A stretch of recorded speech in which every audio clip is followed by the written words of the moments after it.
Hello मेरे प्यारे प्यारे प्यारे प्यारे बच्चों, देखो सुनो। आज हम क्लास 10th का चैप्टर 1 रियल नंबर्स जो है ना, चैप्टर 1 उसका छोटा सा वन शॉट करेंगे। छोटा मतलब 5-10 मिनट का नहीं है भाई, वन शॉट है तो थोड़ा सा लंबा हो जाएगा वीडियो, लेकिन उसके अंदर हम बहुत काम का चीज पढ़ने वाले हैं। जैसे कि इंट्रोडक्शन कर लेंगे, बेसिक्स कर लेंगे, फॉर्मूला कर लेंगे, ट्रिक्स कर लेंगे और लास्ट में PYQ, जो कि बहुत इंपॉर्टेंट है यार। कि भाई क्वेश्चन एग्जाम में कैसे आते हैं, हर बच्चे के दिमाग में ये आता है कि एग्जाम में क्वेश्चन आता कैसा है, समझे? ठीक है, तो अभी छोटा सा करते हैं इंट्रोडक्शन, फिर धीरे धीरे सब कुछ करेंगे। ठीक है, तो इंट्रोडक्शन में हमें बस ये जानना है कि भाई रियल नंबर क्या होता है। भाई रियल नंबर क्या होता है, ठीक है, इंट्रोडक्शन में कि भाई रियल नंबर होता क्या है। तो देखो, रियल नंबर का मतलब है बचपन से लेकर जवानी तक हमने जिन नंबर्स के बारे में पढ़ा है, लिखा है, सुना है, उसे बोलते हैं रियल नंबर। जैसे कि 1, 2, 3, -4, 4.2 है ना, √2, ये सब क्या है, रियल नंबर तो है। बचपन से लेके जवानी तक मैंने यही पढ़ाई किया है रियल नंबर के बारे में। तो दिमाग में जो सवाल आता है ना कि रियल नंबर होता क्या है, वो तो होता ही नहीं कुछ भाई, वो सब कुछ ही है। रियल नंबर का मतलब सब कुछ। बट थोड़ा सा अच्छे से पढ़ेंगे तो रियल नंबर के दो टाइप है भाई यहाँ पे। पहला है रैशनल नंबर और दूसरा है इरेशनल नंबर। ठीक है, तो रियल नंबर का हमारे पास दो टाइप है, रैशनल नंबर, इरेशनल नंबर। समझे, ये कहानी है। बाकी रैशनल के अंदर भी हम देखें तो हमारे पास आता है इंटीजर। पहले रियल को देख लेते हैं यार, वरना बच्चे कंफ्यूज ना हो जाए। तो देखो, रियल का एग्जांपल देख लो भाई, रैशनल का एग्जांपल देख लो। PYQ होता है Q नॉट इक्वल टू 0, मतलब 3/2, 2/3, 1/2, 5/1, कुछ भी, ये सब क्या है, रैशनल नंबर के एग्जांपल्स है। साथ में नोट भी करते रहो तभी काम बनेगा भाई। ठीक है, और देखते हैं तो हमारे पास और क्या है। रैशनल के अंदर हम आ जाएंगे इंटीजर पे। ठीक है, अब बोलोगे सर इंटीजर नंबर क्या होता है। इंटीजर का मतलब माइनस इनफाइनाइट से लेकर dot dot dot dot dot -1, 0, 1, 2 dot dot dot dot dot infinite है। इस तरीके से हम लिखेंगे तो बोलते हैं इसे इंटीजर। इसमें पॉइंट वाले नहीं आएंगे, फ्रैक्शन वाले नहीं आएंगे, तो यहां से हमारे आ जाएंगे इंटीजर। जितने भी इंटीजर होंगे वो नेगेटिव और पॉजिटिव नंबर्स हो जाएगा। बहुत आसान था। इसके अंदर भी देखें, अगर इसको और थोड़ा सा जूम करें, इसको और थोड़ा जूम कर लेते हैं। ठीक है, तो जूम करने के बाद इसके अंदर आएगा हमारा होल नंबर। अब बोलेंगे सर ये होल नंबर क्या होता है, आप तो घुसे जा रहे हो। तो होल नंबर का मतलब 0, 1, 2, 3 dot dot dot dot dot dot dot dot dot infinite. इस तरीके से होल नंबर आ गया। अब इसके अंदर जो घुसेंगे भाई, हम हिंदुस्तानी है ना, हमें घुसने का बहुत शौक होता है, बहुत ज्यादा, इसमें घुसते हैं। तो इसके बाद होल नंबर के अंदर हमारे पास आएगा, सबको पता है, सबका फेवरेट वाला नंबर है नेचुरल नंबर। नेचुरल नंबर भाई सबका फेवरेट कौन है, नेचुरल नंबर। हमें तो यही आता है, ये तो पता नहीं था, है ना। अब देखना, नेचुरल नंबर के अंदर भी थोड़ा सा घुसना पड़ेगा यार। देखो, घुसना तो पड़ेगा तभी तो मजा आएगा पढ़ने में। तो नेचुरल नंबर के अंदर देखते हैं तो हमारा आता है odd number, even number, prime number, और मैं कुछ भूल तो नहीं रहा। ऑड हो गया, इवन हो गया, प्राइम हो गया, नहीं ठीक है यार, इतने काफी है, ज्यादा घुसना भी सही नहीं ना, दिमाग फट सकता है ऐसे। ठीक है, तो इस तरीके से हमने देख लिया भाई कि इंट्रोडक्शन क्या है इसका, कि रियल नंबर क्या होता है, रियल नंबर कितने टाइप के होते हैं, इनके एग्जांपल्स भी थोड़ा थोड़ा देख लेते हैं। ठीक है, रेशनल नंबर का एग्जांपल मिल गया, इंटीजर का मिल गया, होल नंबर का मिल गया, नेचुरल नंबर का पता है 1 है, 2 है, 3 है, dot dot dot dot. Odd number का पता है भाई सबको, 3 है, 5 है, 7 है, dot dot dot dot. Even का पता है सबको, 2 है, 4 है, 6 है, dot dot dot dot. Prime number का पता है भाई, 2 है, 3 है, 5 है, डॉट डॉट डॉट डॉट।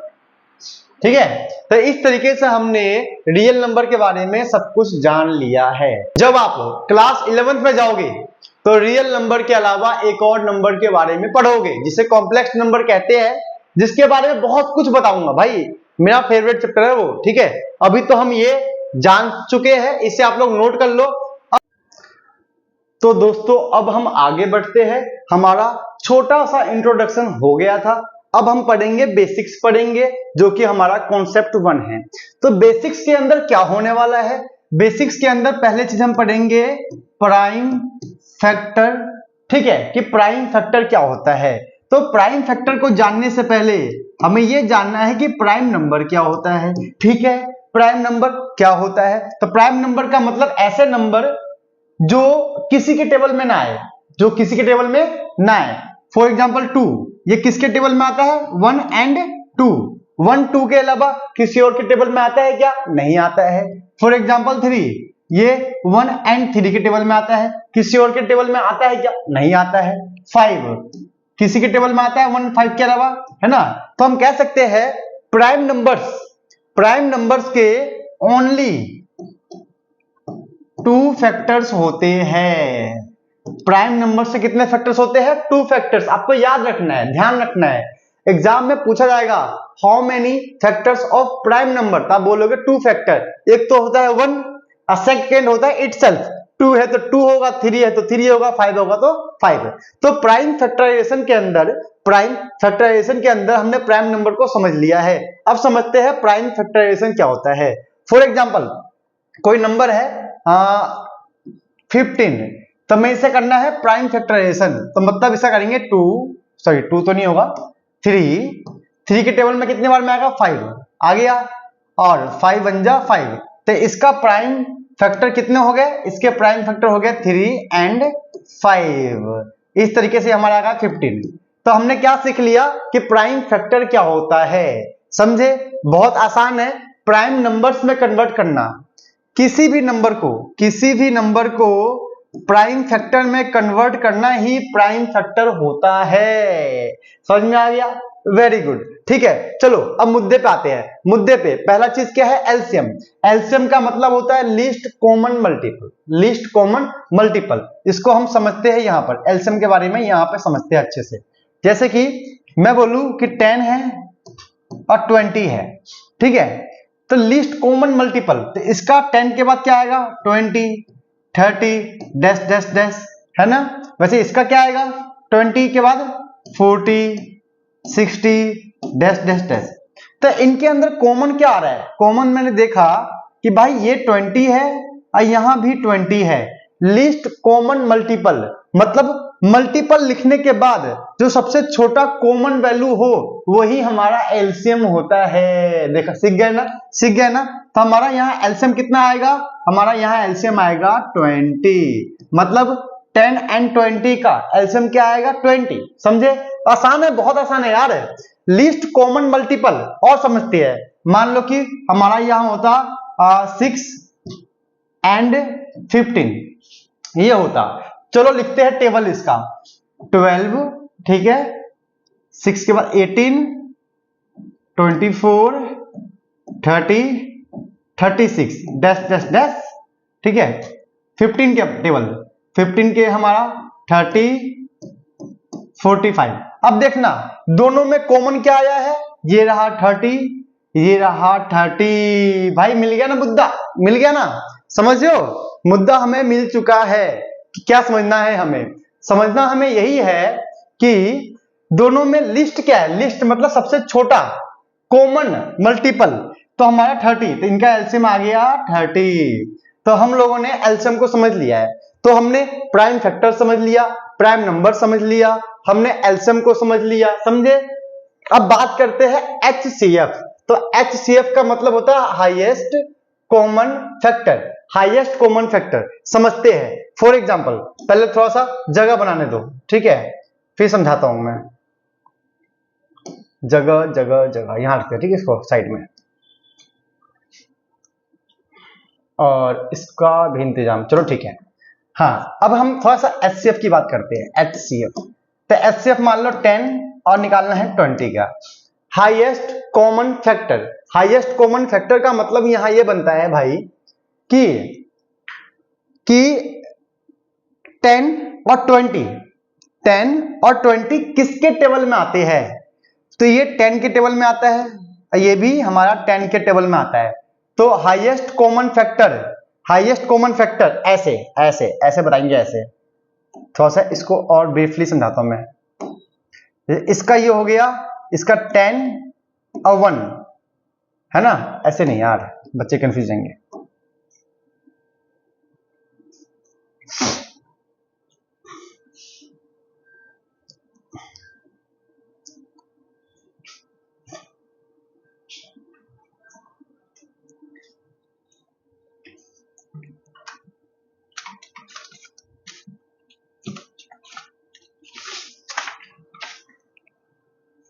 अच्छा,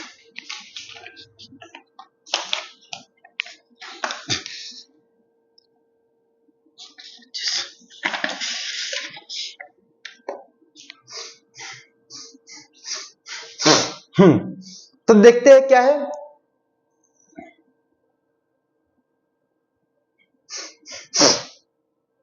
हाँ, तो ये जो 10 है 10 के टेबल में आ रहा है और 20 भी 10 के टेबल में आ रहा है, तो कॉमन क्या आ गया 10। This is the HCF। दोनों में डिफरेंस है। डिफरेंस क्या है? एलसीएम वाले में टेबल लिखने के बाद दोनों का आप टेबल लिखो, कॉमन देखो, वो हमारा एलसीएम हो जाएगा। और HCF के अंदर हमें ये देखना है दोनों किस टेबल में आते हैं। ये भी 10 के टेबल में आ रहा है, ये भी 10 के टेबल में आ रहा है, तो वही हमारा HCF हो गया। तो HCF के अंदर बच्चों आपको देखना है कि जो जिनका हमें HCF निकालना है वो किसके टेबल में आ रहा है, किसके टेबल में आ रहा है, वो हमारा HCF हो गया। जैसे कि 10 भी 10 के टेबल में आ गया, 20 भी 10 के टेबल में आ गया। एक और एग्जांपल लिखते हैं, एक और एग्जांपल 6 ले लेते हैं और ले लेते हैं 15। ठीक है, अब देखो 6, कोई ऐसा है हमारे पास नंबर जो 6 के टेबल, मतलब 6 भी उसके टेबल में आए और 15 भी। हाँ भाई दिख गया सर, याद आया, ये 6 जो है 3 के टेबल में आता है सर, और 5 भी 3 के टेबल में आता है, सॉरी 15 भी 3 के टेबल में आता है। तो इसका HCF हमारा क्या आ गया 3। समझे? कहने का मतलब है जिन नंबर्स का हमें HCF निकालना है वो किसके टेबल में आते हैं, किसके टेबल में, वो हमारा होता है HCF। 6 भी 3 के टेबल में आ रहा था, 15 भी 3 के टेबल में आ रहा था, तो हमारा HCF कितना आ गया 3। तो आई होप आप लोगों को ये बेसिक समझ में आ गया होगा। ठीक है, ये हमारा कॉन्सेप्ट 1 था। हम आगे बढ़ते हैं कॉन्सेप्ट 2 की तरफ। तो कॉन्सेप्ट 2 में नाम है प्राइम फैक्टराइजेशन मेथड। कॉन्सेप्ट 2 में हमें ये पढ़ना है। ठीक है, समझाता हूं क्या कहानी है। हमें क्वेश्चन कहा गया है 501 एंड 92 का, इसका एलसीएम और एचसीएफ निकालना है इस वाले मेथड से। ये मेथड क्या है पूरी कहानी समझते हैं। तो मेथड कहता है पहले इसको सेपरेट प्राइम फैक्टर कर लो, ऐसा करेंगे हम प्राइम फैक्टर। ठीक है, करते हैं 2 के टेबल में 2 2 जा 4, यहां 1 चला गया, 2 5 जा 10, 2 5 जा 10, इस तरीके से आ गया। और देखते हैं, अब ये 2 के टेबल से जाएगा नहीं क्योंकि लास्ट में 0 नहीं है, अब जाएगा ये 5 के टेबल से। ठीक है, देखते हैं 2 5 जा 5 1 जा, ठीक है, यहां तक भी हो गया। अब देखते हैं किसके टेबल में जाएगा ये, 17 51 17, 3 17 टाइम में जाएगा और ये हमारा जाएगा 17 1 जा। इस तरीके से हमने इसका निकाल लिया प्राइम फैक्टर। क्या कर दिया हमने प्राइम फैक्टर। ऐसे करेंगे 92 का। करो करो करो, आप लोग भी करो बेटा, अगर नोटबुक है आपके हाथ में है तो वीडियो को पॉज करके खुद से भी ट्राई करो ना मेरे बच्चों। ठीक है, चलो देखते हैं। तो ये हमारा हो गया 2 टाइम्स में, ये हो गया 4 और ये 6। ठीक है, 2 टाइम्स में ये हमारा हो गया 23। अब ये जाएगा नहीं किसी के बारे में, तो 1। तो इस तरीके से हमने 501 को भी प्राइम फैक्टर कर लिया, 92 को भी प्राइम फैक्टर कर लिया है। अब ध्यान देना, अब करना क्या है, ध्यान देना। अब लिख लेंगे इसका 510 का लिख लेंगे 2 into 5 into 3 into 17, लिख लिया। अब इसकी बारी 92 वाले को, क्या आ गया 2 की पावर 2 इंटू में 23। अब देखना यह है, पहले बात करेंगे एचसीएफ के लिए। एचसीएफ के लिए इन दोनों में कॉमन क्या दिख रहा है, तो मैंने इन दोनों में यहां लिखी है 2 की पावर 1, इन दोनों के अंदर 2 कॉमन दिख रहा है, लिख लिया। ठीक है, एचसीएफ के लिए इन दोनों में जो कॉमन दिखे वो लिख लो, लिख लिया। अब यहां 2 की पावर 1 है, यहां 2 की पावर 2 है, तो जो छोटी पावर है स्मॉल पावर वो लेंगे यहां पे, आई हमारा आंसर आ गया 2। सिंपल, एचसीएफ वाले में कॉमन नंबर लिखकर उसकी स्मॉल पावर जो है वो यहां लिख दो, आंसर आ जाएगा। ठीक है, अब बात करते हैं एलसीएम की। एलसीएम में भी सेम काम, पहले कॉमन लिख लो, कॉमन दोनों में क्या है 2 है, लेकिन इस बार लार्जर होगा पावर, लार्जर मतलब बड़ी पावर 2 है ना, यहां 2 लिख लेंगे। ठीक है, अब सुनो जो बच गया वो भी लिखो, जैसे कि यहां क्या बच गया 5, 3, 17 एंड 23, ये भी आपको लिखना पड़ेगा, समझे। एचसीएफ के अंदर नहीं लिखना है रिमेनिंग एलिमेंट्स का मतलब जो बच गए थे। एचसीएफ बहुत सिंपल है, ठीक है, कॉमन नंबर लिखा, स्मॉल पावर लिखा, आंसर आ गया। लेकिन एलसीएम वाले में कॉमन नंबर लिखो, ठीक है, बड़ी पावर लिखो, और जो भी एलिमेंट बच गए हैं उसको भी आपको लिखना पड़ेगा, समझे। चलो आप लोग इसे नोट करो, पहले फटाफट लिखो।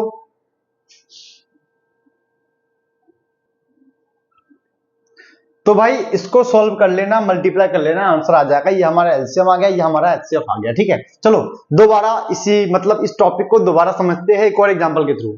तो क्वेश्चन है कि 12, 15, 21, इसका हमें एलसीएम भी निकालना है और एचसीएफ भी निकालना है। ठीक है, सेम काम कर लेंगे, सेम पिन से भाई, कुछ अलग नहीं है। ठीक है, टेंशन वाली कोई बात नहीं है। चलो करते हैं, पहले 12 की बात करते हैं। 12 का हमारा आ जाएगा 2 6 बार में, 2 3 बार में, 3 1 बार में, सिंपल। 15 का 3 5 5 1, भाई इजी है यार, खुद से ट्राई कर लो। 3 7 7 1, ये सबको बच्चों को पता है, मेरे होने वाले बच्चों को भी पता है भाई क्या है ये। ठीक है, ओके, अब देखते हैं कि क्या करना है। 12 इक्वल में 2 की पावर 2 मल्टीप्लाई 3, ठीक है। 15 इक्वल में 3 इंटू 5, और 21 इक्वल में 3 इंटू 7। बात करते हैं एचसीएफ की, तो एचसीएफ में तीनों में कुछ कॉमन है क्या भाई? अरे मिल गया, ये रहा। तो यहाँ पे तीनों में 3 कॉमन है, स्मॉल पावर क्या है, यहाँ भी 1 है, यहाँ भी 1 है, यहाँ भी 1 है, 1 ले लेंगे तो हमारा आंसर आ जाएगा 3। अब एलसीएम की बात करते हैं। एलसीएम में क्या कहानी है, कॉमन तो लिख लो। अब मैक्सिमम पावर कितना है 1 है, ये भी लिख लो। ठीक है, लिख लिया। अब बचा हुआ क्या है, यहाँ पे 2 की पावर 4, मतलब 2 की पावर 2 4, यहां बच गया 5, यहां बच गया 7। मतलब एलसीएम में बचे हुए एलिमेंट भी लेने हैं, तो इसको सॉल्व करने पे क्या आएगा, 3 4 जा 12, 5 7 जा 35, 12 5 जा 66, 12 3 जा 36 और 6 42, 420। अरे 420 आ गए तो ठीक है, समझे। तो इस तरीके से हमारा ये कॉन्सेप्ट 2 भी क्लियर हो गया है, जिसमें हमने प्राइम फैक्टराइजेशन मेथड से 2 क्वेश्चन को सॉल्व कर दिया है। आपके एग्जाम में इनमें से एक क्वेश्चन आने का चांस ज्यादा रहता है, ये वाला ज्यादा चांस है एग्जाम में आपके आ सकता है, आप लोग इसे नोट कर लो। हम आगे बढ़ते हैं कॉन्सेप्ट 3 की तरफ। चलो भाई, कॉन्सेप्ट 3 के अंदर बहुत सिंपल है, ये फॉर्मूला है, ये फॉर्मूले से भी आप एलसीएम एचसीएफ निकाल सकते हो, जिसमें एलसीएम मल्टीप्लाई एचसीएफ इक्वल में ए मल्टीप्लाई बी। ए का मतलब नंबर 1 है, 2 नंबर होते हैं ना, अब बी का मतलब नंबर 2 है, हमारे पास 2 नंबर होते हैं। चलो क्वेश्चन क्या बोल रहा है, क्वेश्चन बोल रहा है कि एचसीएफ गिवन है हमें 9, 2 नंबर है, देयर आर 2 नंबर्स, फर्स्ट 306 है, सेकंड 657 है, और हमें एचसीएफ कितना 9 है, हमें इस फॉर्मूले में पुट करना है, एलसीएम निकालना है। तो मैंने फॉर्मूला लिख दिया है, हमें यहाँ एचसीएफ 9 डाल दिया है, 2 नंबर यहाँ मल्टीप्लाई में लिख दिए हैं, ये मल्टीप्लाई का डिवाइड हो गया है, कट पिट के हमारा आंसर आ चुका है। लिख लो, इसे नोट कर लो, बहुत आसान है। ठीक है, थोड़ा सा कैलकुलेशन इसका वो मान सकता हूं कि कोई कैलकुलेशन तुम लोगों के लिए डिफिकल्ट लगे, ठीक है, कि मल्टीप्लाई करना काटना पीटना थोड़ा डिफिकल्ट हो सकता है, मानता हूं, कोई नहीं है, नोट कर लो। अब आते हैं कॉन्सेप्ट 4 की तरफ। कॉन्सेप्ट 4 में क्या है, इरेशनल। ठीक है भाई, ये बढ़िया है। चलो ये समझने से पहले हम समझ लेते हैं कि इरेशनल नंबर क्या होता है। इरेशनल नंबर का मतलब ऐसा कुछ होता है, ठीक है, जो रूट खुले ना, ऐसे रूट्स जिसकी वैल्यू हमें पता नहीं होती है, अप्रोक्सीमेट भी नहीं पता, वो चलती रहती है चलती रहती है चलती रहती है चलती रहती है, ऐसा कुछ पता होता नहीं है। चलो शुरुआत करते हैं। क्वेश्चन ये है कि हमारे पास proof that root 5 is irrational, मतलब कहने का मतलब है हमें पता है कि रूट 5 क्या है, इरेशनल है, लेकिन मैथमेटिक्स हमें कहता है कि प्रूफ करो। मान लो कि सामने एक लड़का खड़ा है, ठीक है, अब मैथमेटिक्स के हिसाब से हमें प्रूफ करना है कि वो लड़का है, तो कैसे प्रूफ करोगे भाई, कोई तो कहानी होगी, कुछ तो थ्योरी होगा। वैसे यहां पर भी रूट 5 इज इरेशनल, हमें इसे प्रूफ करना है कि ये इरेशनल ही है। चलो तो इसके लिए हम लेट कर लेंगे कि रूट 5 जो है इज रैशनल, ये याद रखना, रूट 5 क्या है, रैशनल। हम ये प्रूफ कर मतलब मान लेंगे, लेट कर लेंगे कि रूट 5 हमारा क्या है, रैशनल ही है, ठीक है। तो रूट 5 इज रैशनल, तो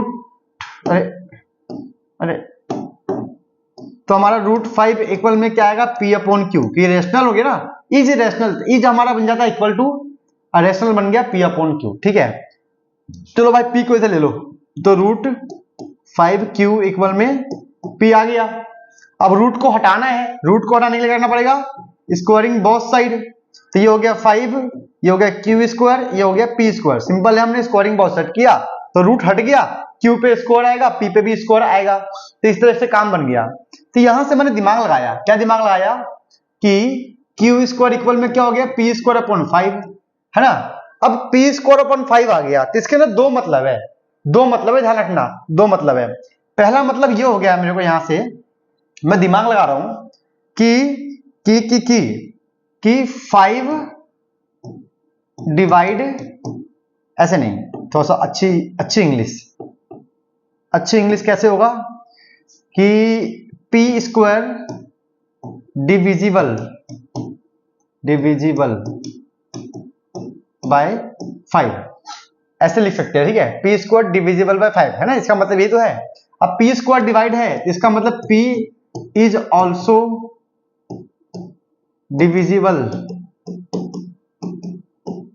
bye 5, P is also divisible by 5, हम इसको ऐसे भी लिख सकते हैं, ठीक है। तो हमने कुल मिला के हमने ये प्रूफ कर दिया है, P को कोई ना कोई बंदा डिवाइड कर रहा है जो कि 5 है। सेम काम करेंगे Q के लिए, तो Q के लिए क्या कर सकते हैं, दिमाग लगाते हैं। Q के लिए हम क्या कर सकते हैं, लेट कर लेंगे, P की जगह मान लेंगे कि हमारे पास है, P की जगह हमारे पास है 5C। देखो यहां 5 है ना, तो 5C ले लिया, आप भी ले सकते हो, ठीक है। Late P equal to 5C ले लिया, पुट करो रूट 5 Q इक्वल में 5C स्क्वायरिंग बोथ साइड, तो ये हो गया 5 Q स्क्वायर इक्वल में 25 C स्क्वायर, ये 5 से 5 कट जाएगा, तो Q स्क्वायर अपॉन 5 इक्वल में C स्क्वायर। काम बन गया ना, देखो हो गया भाई, हो गया, अच्छे से देखो, समझ में आएगा क्या कहानी है, ठीक है। समझ में आएगा पूरा का पूरा, अच्छे से लिखो, अच्छे से समझ कर। तो इस तरीके से मैंने बता दिया कि क्यू स्क्वायर को 5 डिवाइड कर रहा है, तो यहां लिख दो क्यू स्क्वायर डिवाइड बाय 5, इसके हिसाब से Q is also divide by 5, मतलब मैंने ऐसे लिख दिया है, आप लोग ऐसे प्रॉपर लिखना, ठीक है। अब मैंने देखा यहां पे कि भाई P को 5 डिवाइड कर रहा है, Q को भी 5 डिवाइड कर रहा है, इसका मतलब P एंड Q के पास कॉमन फैक्टर हो गया, लिखेंगे hence P and Q has common factor 5, है ना, कॉमन फैक्टर 5। अब यहां से कॉमन फैक्टर 5 आ गया, ठीक है। तो यहां से मुझे क्या दिख रहा है कि P एंड Q दोनों के पास कॉमन फैक्टर है, जो कि क्या है, 5 है। लेकिन हमने क्या इसे लेट किया था, रैशनल होता है ना, हम बोल सकते हैं कि भाई बट हम क्या बोल सकते हैं, बट वी नो डेट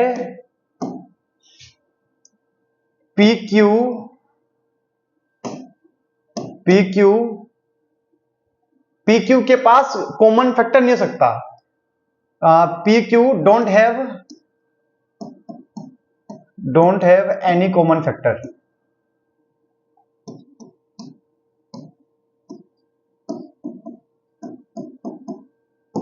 देखो हमें पता है कि पी क्यू के पास कोई कॉमन फैक्टर नहीं हो सकता, बट यहां पे हमने प्रूफ कर दिया कि पी क्यू के पास कॉमन फैक्टर 5 है, मतलब एक बंदा है जो 5 है।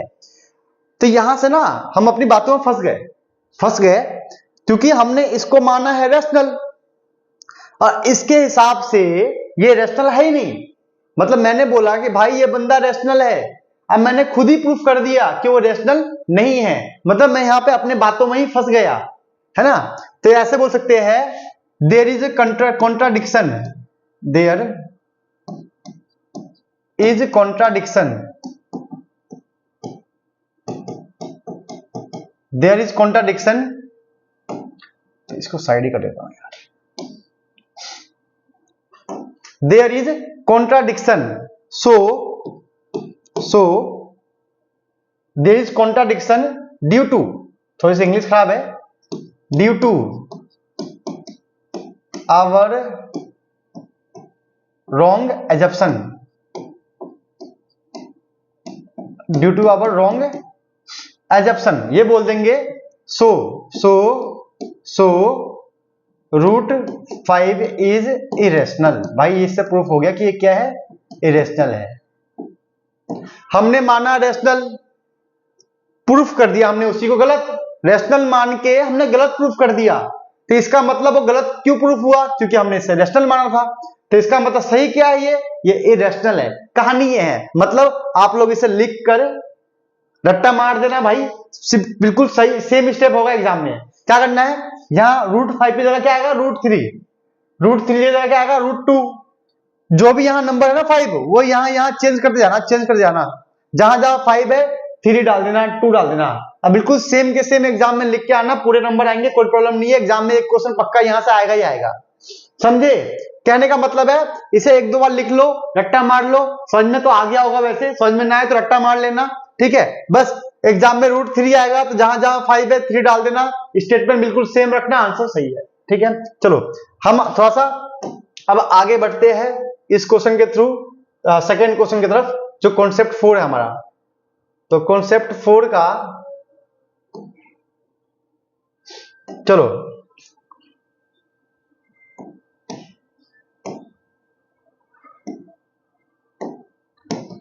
तो कॉन्सेप्ट 4 का हमारा सेकेंड क्वेश्चन है वाला, देख लो अच्छे से।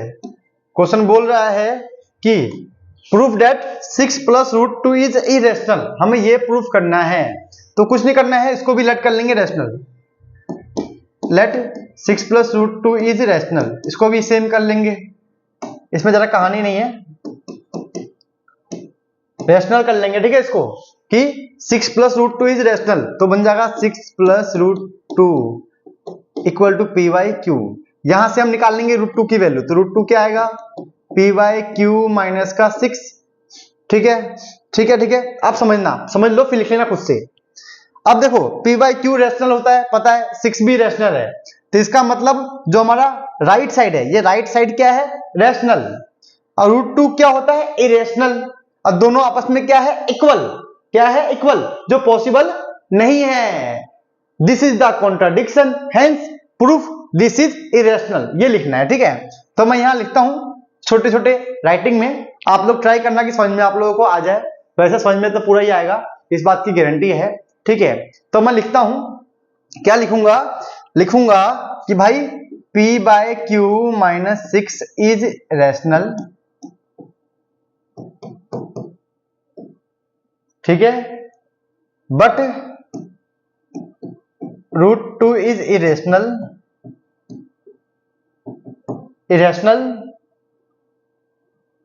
this is due to our assumption,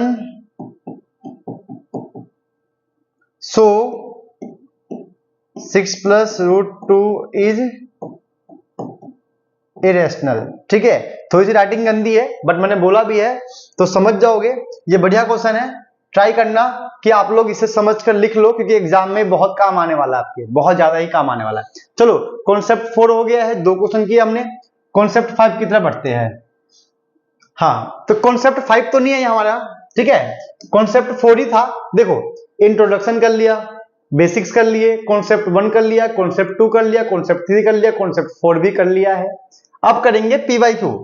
देखो, सब कुछ होने के बाद पीवाईक्यू ना करो तो भाई एग्जाम में ना तुम कुछ नहीं कर पाओगे, तुम्हारा दिमाग फट जाएगा, दिमाग कि भाई क्वेश्चन है क्या, हमने तो एनसीईआरटी पढ़ लिया था, अब एग्जाम में क्वेश्चन तो कर नहीं पा रहे हैं, है ना। इसीलिए मैं आप लोगों के लिए पीवाईक्यू भी लेकर आया हूं। चलो कुछ पीवाईक्यू डिस्कस करते हैं। फर्स्ट वाला है the sum of exponent of prime factors in the prime factorisation of 196। Question समझ में नहीं आया होगा ना, है ना, पढ़कर, है ना, समझ सकते हो, समझ सकते हो बेटा, समझ सकते हो। क्वेश्चन तो तुम लोगों ने पढ़ लिया होगा, कोशिश भी कर लिया होगा ट्राई करके, लेकिन समझ में नहीं आया ना, समझाता हूं। फर्स्ट क्वेश्चन ये बोल रहा है कि प्राइम फैक्टर करो इसका। चलो 196 का करते हैं प्राइम फैक्टर। तो 2 टाइम्स में 2 9 जा 18, है ना, यहां पे 2 8 जा, फिर से 2 4 जा 18, 2 9 जा 18, 7 7 7 7, ठीक है भाई। प्राइम फैक्टर आप लोगों को सिखा चुका हूं, कर लेना। अब इसको लिखते हैं प्रॉपर, 2 की पावर 2 है और 7 की पावर 2 है।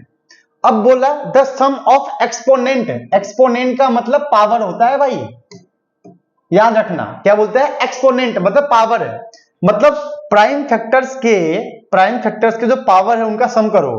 तो ये 2 है और वो भी 2 है, तो ये आ गया 4। This is the answer. ये हमारे बोर्ड 2020 में आया था और 1 मार्क्स में आया था। बहुत सारे बच्चों ने इस क्वेश्चन को गलत किया था, बहुत सारे बच्चों ने, क्योंकि बच्चों को समझ में ही नहीं आया कि करना क्या है। बच्चों को ना समझ में नहीं आता है करना क्या है क्वेश्चन में। उनको आता है, बच्चे कमजोर होते नहीं है, उनको आता है, बट उनको पता ही नहीं है कि यहाँ पे करना क्या है। दिक्कत यही से शुरू होता है, ठीक है। बच्चों को एग्जाम पेपर में समझ में नहीं आता, बट कोई टेंशन नहीं है, पीवाईक्यू मैं करवा रहा हूं ना, बस फोकस करो। चलो आगे बढ़ते हैं। यहाँ पे total numbers of factor of prime number, अरे बहुत आसान है, कोई भी ले लो प्राइम नंबर, मान लो 7 ले लिए, तो कितने फैक्टर बनेंगे इसके, ये 1 के टेबल में आ सकता है और 7 के टेबल में आ सकता है, तो 1 + 1 2 नंबर्स, 2 हो गए। एक और ले लो, फिर 13 ले लो, ये 1 के टेबल में आएगा, ये 13 के टेबल में आएगा, 2 फैक्टर्स। तो आसान है, ये आंसर आसान था, ये बोर्ड 2020 में आया था 1 मार्क्स में, ठीक है। तो ये याद रखना है कि प्राइम नंबर्स के 2 ही फैक्टर पॉसिबल है, एक तो खुद होता है, एक 1 होता है। The LCM of smallest 2 digit composite number and smallest composite number. अब कुछ बच्चों को कंपोजिट नंबर ही नहीं पता, सुनो सुनो, कंपोजिट नंबर कि कंपोजिट नंबर क्या होता है। कंपोजिट नंबर का मतलब होता है मोर फैक्टर्स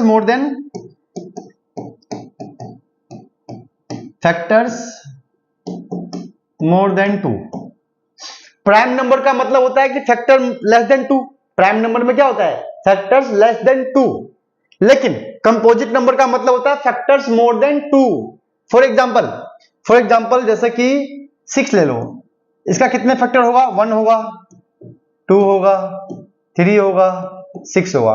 तो यहां पे कितने फैक्टर है, 4, मतलब 6 एक कंपोजिट नंबर है, समझे। लेकिन यहां क्या बोला है, स्मॉलेस्ट 2 डिजिट कंपोजिट नंबर। तो 2 डिजिट में हमारा आता है, 2 डिजिट में आता है हमारे पास, स्मॉलेस्ट आता है 10 और लार्जेस्ट आता है 99। तब अभी हम लेंगे 10, ठीक है। चलो तो 10 का करते हैं प्राइम फैक्टर, तो क्या आएगा 2 × 5। और क्या बोला है, एंड स्मॉलेस्ट कंपोजिट नंबर, सबसे छोटा कंपोजिट नंबर क्या होता है, 2 नहीं होगा, 3 नहीं होगा, 4।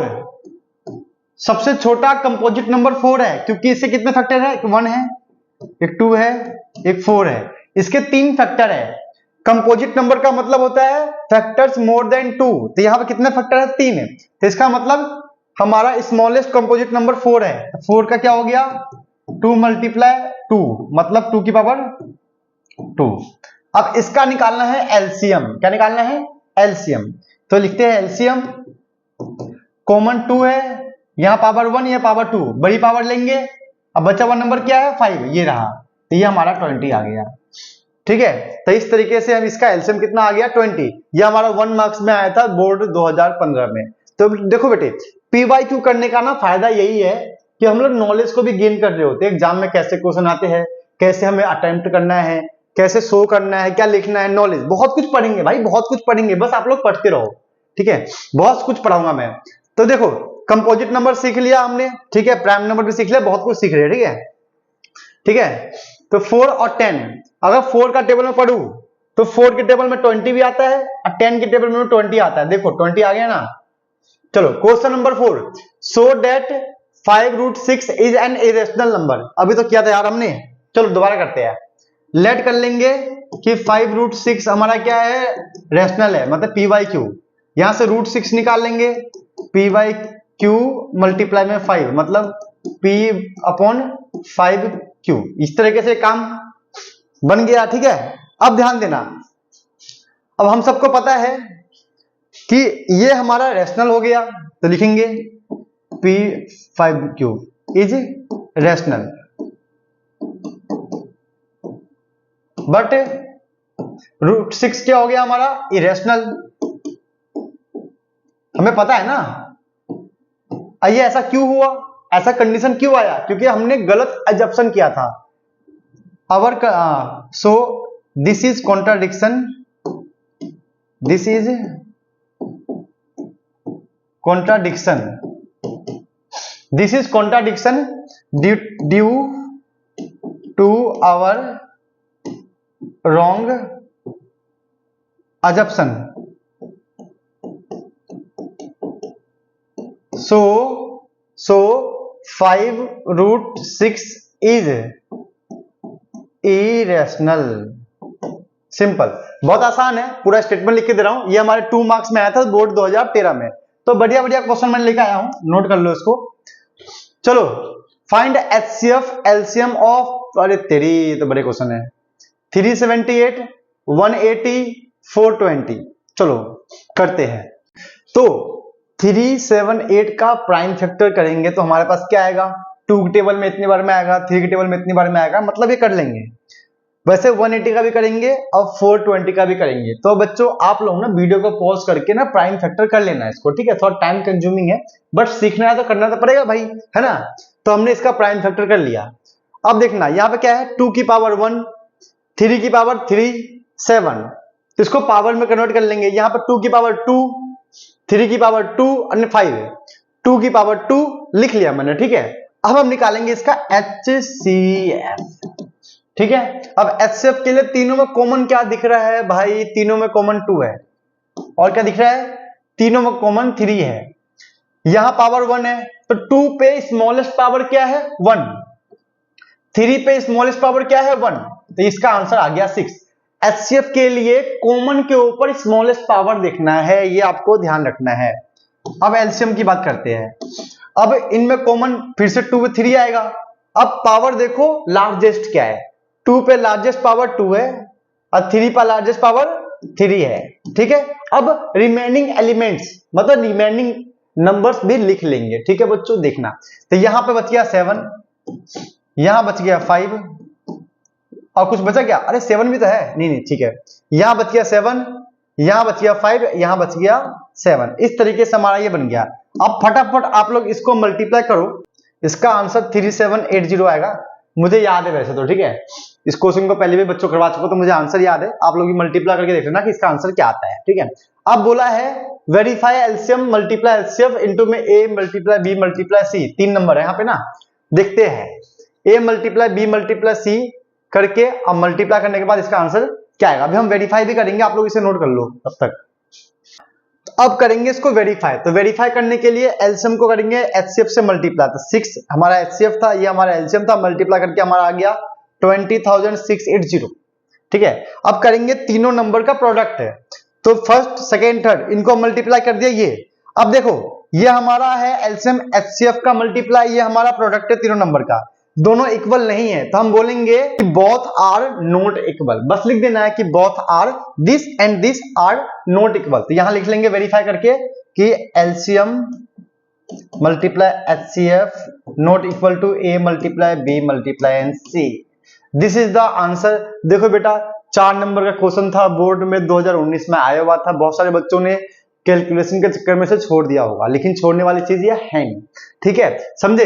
तो क्या करना है आप लोगों को, इस क्वेश्चन को 1 या 2 बार लिखकर प्रैक्टिस कर लेना, काम बन जाएगा, ठीक है। तो हमने वन शॉर्ट रिवीजन में क्या क्या कर लिया, हमने रियल नंबर्स का पूरा इंट्रोडक्शन किया, फिर बेसिक्स कर लिए, फिर हमने कॉन्सेप्ट किए, कॉन्सेप्ट के अंदर हमने क्या कर दिया, एनसीईआरटी के 4 से 5 क्वेश्चन किया, बढ़िया बढ़िया। फिर हमने पीवाईक्यू कर लिए, पीवाईक्यू के अंदर भी हमने कितने क्वेश्चन कर दिए, 5, मतलब कुल मिला के हमने 10 क्वेश्चंस को डिस्कस किया बेसिक्स के साथ, ठीक है बच्चों। आई होप आप लोगों को ये लेक्चर समझ में आया होगा, ठीक है। आज की क्लास आपको पसंद आया होगा, मिलते हैं नेक्स्ट क्लास में।